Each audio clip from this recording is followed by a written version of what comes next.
আসসালামু আলাইকুম সুপ্রিয় দর্শক, অসংখ্য প্রীতি ও শুভেচ্ছা নিন। আজকে যে বিষয়টি নিয়ে কথা বলবো, স্থানীয় সরকার নির্বাচন। বিএনপি ক্ষমতা গ্রহণের পর থেকেই আপনারা জানেন, তারা বলছেন কখনো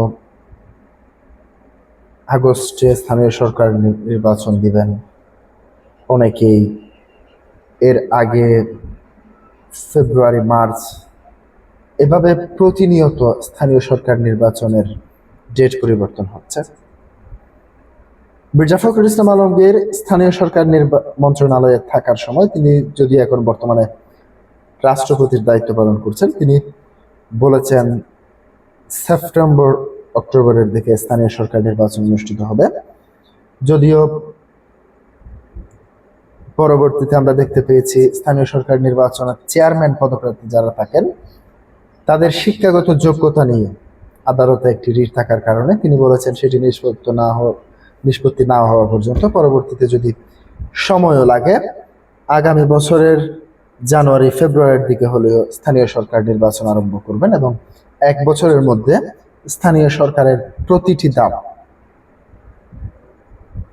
নির্বাচন মাধ্যমে অতিক্রম করবেন। যেমন স্থানীয় সরকার মন্ত্রণালয়ের মধ্যে রয়েছে সিটি কর্পোরেশন নির্বাচন, জেলা প্রশাসক নির্বাচন, ইউনিয়ন পরিষদ নির্বাচন, উপজেলা পরিষদ নির্বাচন, পৌরসভা নির্বাচন। প্রিয় দর্শক, এবার যে সিদ্ধান্তটি নিতে যাচ্ছে বিএনপি, স্থানীয় নির্বাচনে দলীয় সিদ্ধান্তের বাইরে গেলে কঠোর ব্যবস্থা নেওয়া হবে। রাশেদ খান, আপনারা জানেন, যে সরকার ক্ষমতায় থাকে সে সরকারের নেতাকর্মীরা, অর্থাৎ সেই দলের সরকারি দলের নেতাকর্মীরা স্থানীয় সরকার নির্বাচন যেগুলি আসে সেগুলিতে অনেকেই প্রার্থী হতে চান। সেটি উপজেলা পরিষদ বলেন, নির্বাচন বলেন, ইউনিয়ন পরিষদ নির্বাচন বলেন, কিংবা পৌরসভা, সিটি কর্পোরেশন, এমনকি ইউনিয়ন পর্যায়ে মেম্বার প্রার্থীরাও স্থানীয় সরকার নির্বাচনে দলীয়ভাবে অনেকেই মেম্বার প্রার্থী হতে চান। যদিও এবারের স্থানীয় সরকার নির্বাচনটি দলীয় প্রতীকা হচ্ছে না, তবুও এবার বিএনপি খুব কঠোর অবস্থানে রয়েছে, যাতে স্থানীয় সরকার নির্বাচনে দলীয় সিদ্ধান্তের বাইরে গিয়ে কেউ চেয়ারম্যান, মেয়র কিংবা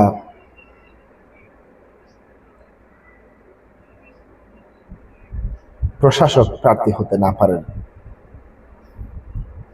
তিনি যে বক্তব্যটি দিয়েছেন সেটি আপনাদের সামনে একটু দৈনিক ইত্তেফাক থেকে তুলে ধরছি। স্থানীয় সরকার নির্বাচনে দলীয় সিদ্ধান্ত অমান্য করলে কঠোর ব্যবস্থা নেওয়া হবে বলে জানিয়েছেন প্রধানমন্ত্রীর রাজনৈতিক সহকারী রাশেদ খান। তিনি বলেন, বিএনপি স্থানীয় নির্বাচনে একক প্রার্থী দেওয়ার নীতিতে থাকবে, ফলে দলের সিদ্ধান্তের বাইরে গিয়ে প্রার্থী হওয়ার সুযোগ পাবেন না। বুধবার 23 আগস্ট সকালে ঝিনাইদহের শিশুকুঞ্জ স্কুল অ্যান্ড কলেজ আয়োজিত এক সংবর্ধনা অনুষ্ঠানে বক্তব্য দেওয়ার সময় তিনি এসব কথা বলেন। রাশেদ খান বলেন, জাতীয় নির্বাচনে দলীয় সিদ্ধান্তের বাইরে গিয়ে অনেকে স্বতন্ত্র বা বিদ্রোহী প্রার্থী হয়েছিলেন, তবে স্থানীয় সরকার নির্বাচনে এমন সুযোগ রাখা হবে না।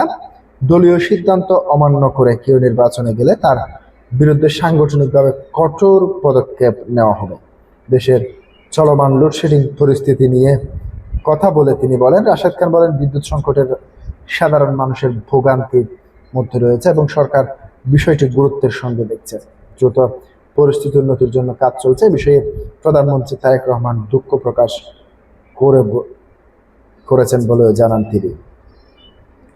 জ্বালানি সংকট প্রসঙ্গে তিনি বলেন, মধ্যপ্রাচ্যে চলমান যুদ্ধের প্রভাব জ্বালানি তেলের সংকট তৈরি হয়েছে, তবে বাংলাদেশ পরিস্থিতি বিবেচনায় নিয়ে তুলনামূলকভাবে দেরিতে জ্বালানির দাম সমন্বয় করছে। অন্যদিকে দেশের বিদ্যুৎ খাতের বর্তমান সংকটের জন্য তিনি আওয়ামী লীগ সরকারের দুর্নীতি ও লুটপাট ও পরবর্তী সময়ের অন্তর্বর্তীকালীন সরকারের অব্যবস্থাপনাকে দায়ী করেছেন।